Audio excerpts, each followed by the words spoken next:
Welcome to another edition of The Doctor and the Duffer, bringing you Mid Ed Soda podcast. I'm Kip Link, and I'm joined today by my forever colleague, Dr. Todd Van Erp. How are you doing, Todd? I'm doing really well, Kip. Last Wednesday, I had my first COVID shot.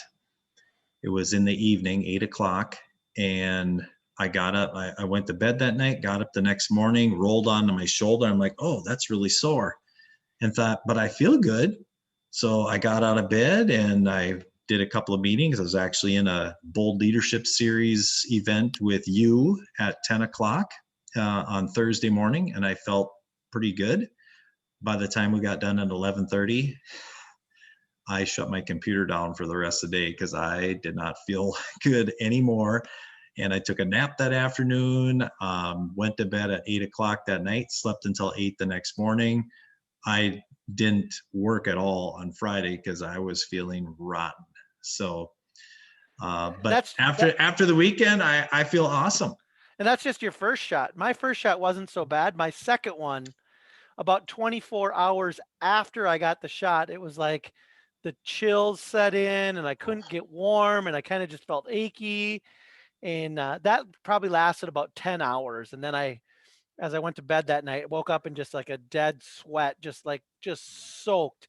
And after that, felt fine. But there was about a 10-hour period that was pretty tough. So Man, I hope your yeah. second shot goes better than your first shot. Well, I've got it scheduled for May 12th.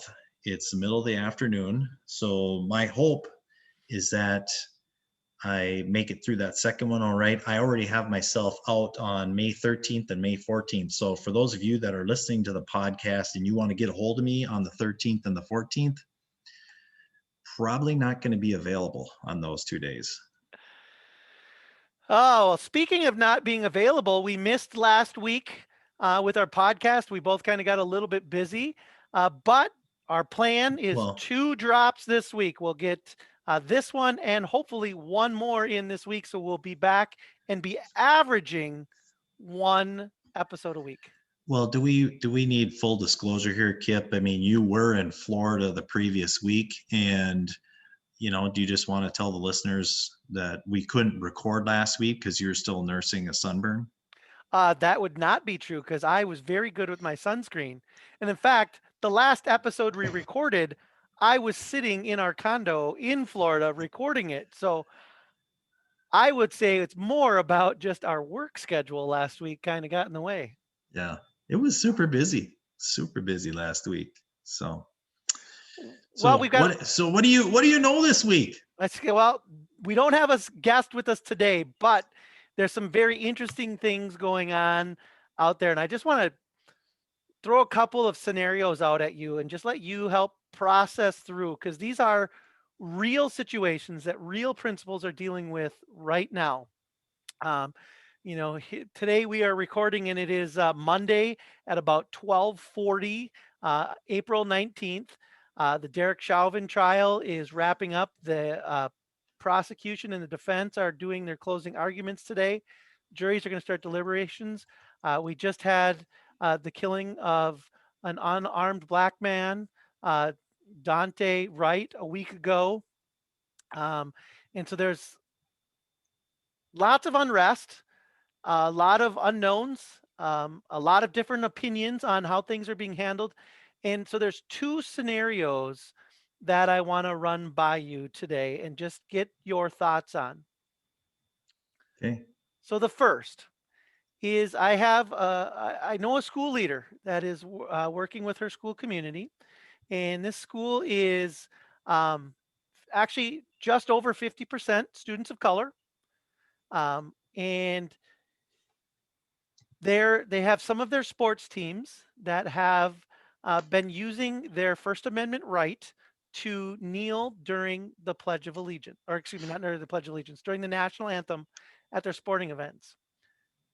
Now, in the community, there are some businesses and community members that donate for scholarships that have come to the principal and said, if you don't get those students to stop kneeling during the national anthem, we're going to pull our scholarship money that we've been donating to your school.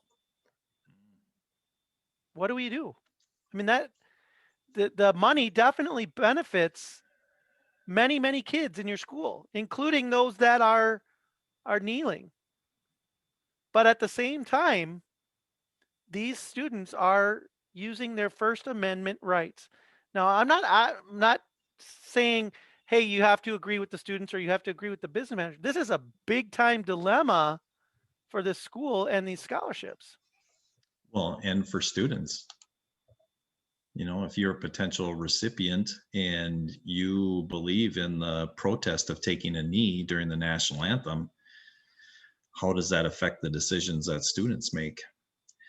I would, this is, I would go right to this at first, Kip. Like, we've talked about this before, but we've talked about that equity magnifier that we have shared with school leaders around making decisions around equity. And I guess that would be one of the first questions in the equity magnifier is, what are the racial, ethnic, socioeconomic, and other marginalized groups that are affected by this decision that businesses would make? And what are the impacts to those groups? Because it may impact some students that aren't kneeling. It may impact students that are kneeling. um, that's the first thing that comes to my mind. And I could even back up before we get to the equity magnifier. And I guess the questions that I would ask those business owners are, what was the original intent of offering the scholarship money? What is, basically going back to, what are the mission and vision around this scholarship? Who are these monies intended to help? It is certainly their prerogative to pull that money back. They're the ones that are in control of it. I would think in some situations, if it's a memorial scholarship, there might be things written into uh, the scholarship guidelines of what it is to be used for, and they might have to go through some legal stuff to get those things changed. But it's certainly their prerogative to pull that money back. But I think that would be a question that I would ask: what was the original intent, and what is the intent moving forward? Um, I don't know, what other questions would you ask, Kip? That is a very good question, Todd.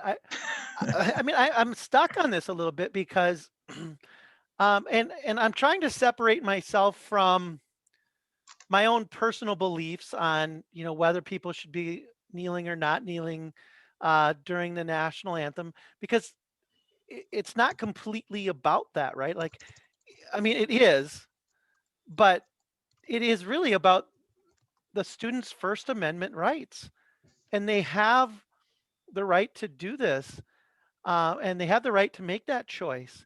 And what they're doing is, they're trying to get a dialogue. They're trying to open a dialogue to help people understand their plight, what it is that this message that we want to get delivered.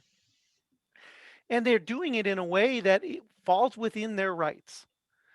And so I start thinking about, like, what kind of conversations as a principal would I want to be having with the students?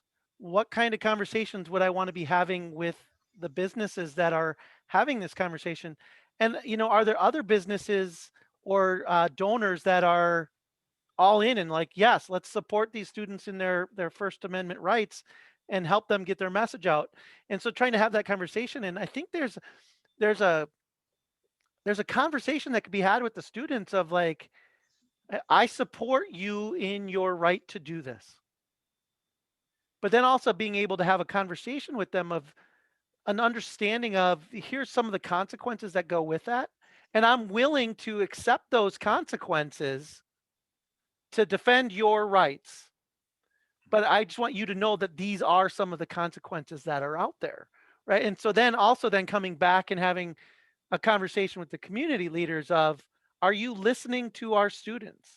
Are you listening to what they're telling you and what they're asking from you and what they're trying to get you to understand, and trying to open up this dialogue um, in terms of it. And I mean, that sounds so very wishy-washy, but I just, like it does. I mean, we can pick whatever the issue happens to be. The students, we can't violate their rights. They have Yeah. that right to do it. But we also then have to work with all sides to help everybody understand the consequences of all the decisions that are being made. The consequences that are being made by the business community saying we're not giving those scholarships.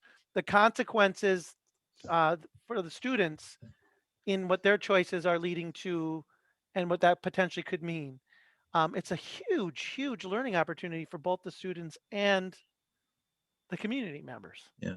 I think that's it.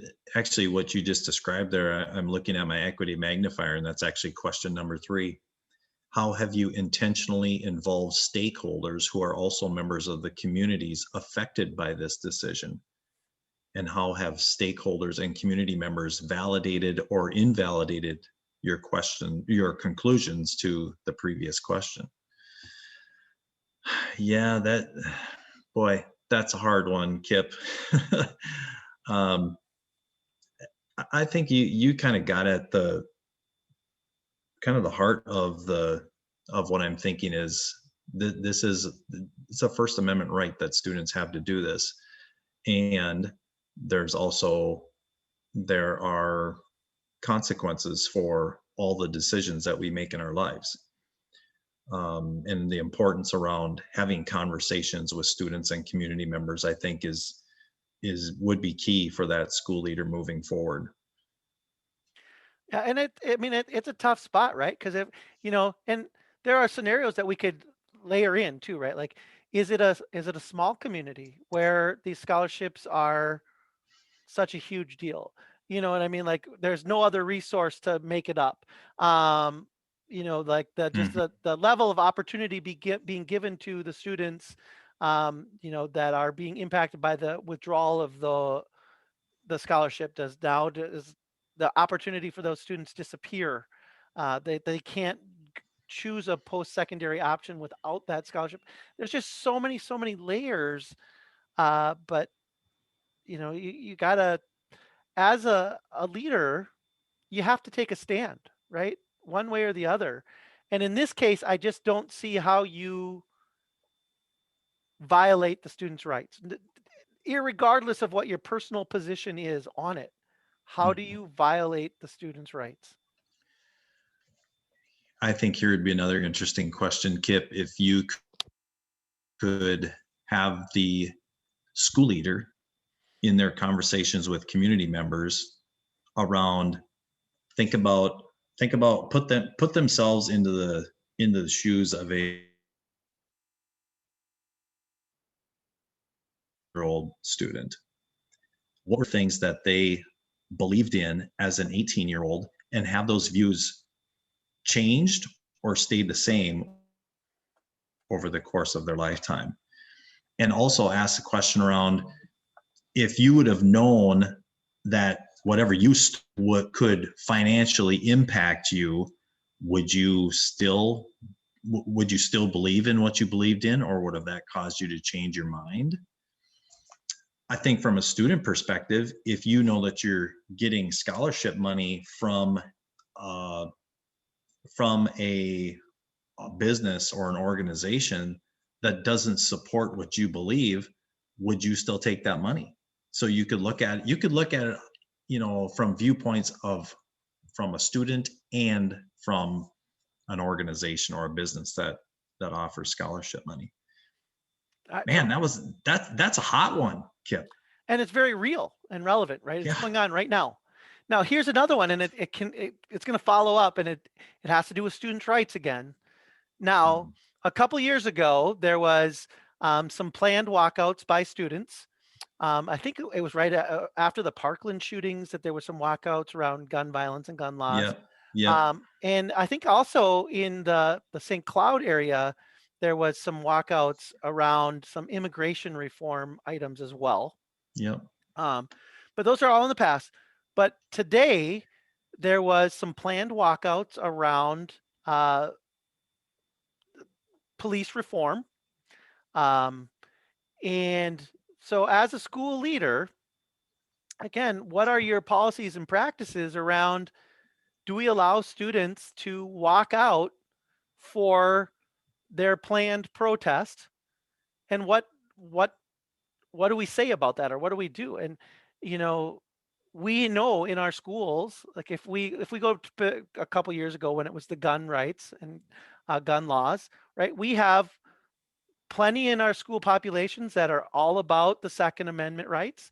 We have some that would like to see some uh, laws and rules changed to tighten up who has access to guns. And again, to me, I don't know that it matters which side of the issue you're on when we're talking about the student's right to peacefully protest. But at the same time, there has to be some kind of practice or plan in place of how you're going to deal with that within the school. Mhm. Well, you're exactly right, Kip. It comes back to student rights.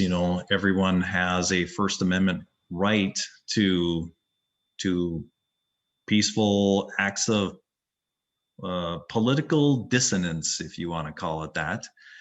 Um, it goes back to when you mentioned that. I actually did a quick Google search, and I pulled up an article here from Edweek about.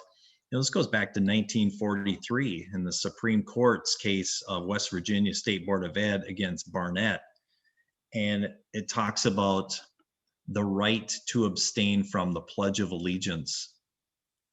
So this goes back a long time, like almost 80 years, that the Supreme Court has supported students' rights to protest. And there have been other cases along the way. Probably the one that you and I both learned about in our administrative program is Tinker versus Des Moines. And I remember that one. So Hugh Skya, if you're listening to this podcast, Hugh was our law education law professor. I do Same, remember. same Z's. I had them too. Same for you? Oh my Yes. gosh. Yeah. So Hugh, if you're out there, you're listening to this, giving you a shout out. Right. But basically, But students don't check their First Amendment rights at the door. bingo. So you've got your First Amendment right in your school. I think for school administrators, the key is you cannot discipline a student because of what they're protesting. Okay. So if someone believes in the Second Amendment and you don't, as a school administrator, you cannot discipline a student based on that fact. Now, if a student gets up and walks out of class and they walk out of school, that's going against what it says in your student handbook. So you, as a school administrator, you could discipline a student for leaving class or leaving school. You cannot discipline them for the protest. So there's a distinction there. So if you miss class, there are consequences for that. It's a great civics lesson, though. If you want to talk about the ability to protest, there are sometimes consequences for that. So if you protest unlawfully, you can be arrested, you can be cited, all these things can happen outside of the school building. The same thing in the school building. If you leave school or you leave your classroom, you may get detention. It might be a phone call to parents. It could be, whatever it says in your school handbook. But I mean, school leaders need to remember there is a distinction between the protest, what you're supporting, and the school rules. The policy violation for walking out of school, leaving school without being sick or a pre-planned appointment, that Yeah. an excused absence. Basically, they're getting an unexcused absence. And Yes. again, I think one of the things that you hit on is it doesn't matter what their belief is. It's not about the protest per se. Even if you fully agree with what they're doing, it is about that you left school without permission. Now, there's another layer in here too, is when it's a mass walkout like that, there's a safety issue that how as a school do you help protect their First Amendment rights, but also make it a safe environment for them, right? Like, yes, there's potentially going to be consequences for leaving class without permission and having an unexcused absence. But if you know this is going to happen, is there also an obligation to helping make sure that this is safe? Yeah, providing supervision, because if your school is located in an area where there's busy streets and you don't provide supervision, and you know that this protest is coming and a student gets injured in some way, shape, or form, the school could be held liable for that. But some schools are located like out on the edge of town, things of that nature. But that's something that if you, as a school administrator, if you know about this ahead of time, you want to provide a safe environment for students to protest. It might also mean where you're going to have to do a lot of conversations afterward about students leaving class and things of that nature. But yeah, there's that's certainly you've had an interesting week, Kip. Yeah, well, and there's a piece too that we also didn't touch on there is part of the like the civil disobedience, like the peaceful protesting, is sometimes being willing to take the consequences that goes with Oh, that. So yeah, the teaching of the students of like, hey, it's great that you believe in this cause and you're willing to take a stand, but are you also willing to take the consequences that come with taking that stand, right? Like, and an unexcused absence, the potential for detention. For some students, if you take a detention, you miss a practice, like either like a like a speech practice, a sports practice, something of that nature, and that might affect your ability to play in your next game. So, are you but it willing to take that risk? but it also really shows their commitment to the cause, whatever that cause Certainly, happens to be. And I just think there's a lot of good learning around that. So, you got it. Whew, whew. man, that's like that's like playing the hot corner in baseball, and you just hit a couple of rockets at me. Well, these are, like I said, these are real world things that principals are dealing with today. Yeah, I know them to both to be real situations, and I don't know that we gave the best or the greatest of answers, but really, it always comes back down to asking questions and are we really putting the students first and yep, all of their rights first, even if we don't like what the potential cause is or if we don't like what the potential outcome could be. It's our job to help keep them safe and to help them be able to think and process, right? yeah, Like not telling them what to think or how to think, but just making them aware of here are some of the possible consequences that could come with that. And you have to be willing to take on those consequences if you are going to take this stand. And in this yeah, case, that stand is taking a knee for the national anthem, or I'm going to walk out of school and protest. I've got your back as far as your rights go, as long as you understand what the possible consequences are. yeah. And um, one more point I want to make about this, Kip, is that if you're a school leader, it's okay to think this through. It's okay to take time to think this through. Like if you need a thought partner, if you have a colleague, an administrative colleague within your building or organization, if you want to, you know, you want to get some time on Kip's schedule or my schedule to talk it through, you're certainly welcome to do that. Um, but you don't have to make a decision like right now, because you're going to have people that are going to want, regardless of where they fall in either one of these circumstances, you're going to have people that are going to want a pound of flesh from kids. And my advice would be take your time, think it through, use a thought partner if you need to, and that will allow you to make the best decision that you can for your school and your students. Thanks for the advice there, Todd. That is Man, going to wrap up another episode of the Min Ed Soda podcast. Thanks for tuning in. Look for another episode to drop later this week. Have a great week. yeah. Have a great week, everyone. if you can get your shot, it's worth feeling awful for a couple of days. So I'm halfway there, and I'm certainly going to finish up. So I'm guessing a lot of people that are listening to this podcast, if you're educators, you've already had your shot, so you're ahead of me. But if you are not an educator and haven't had your shot, give it some consideration. Thanks, everybody.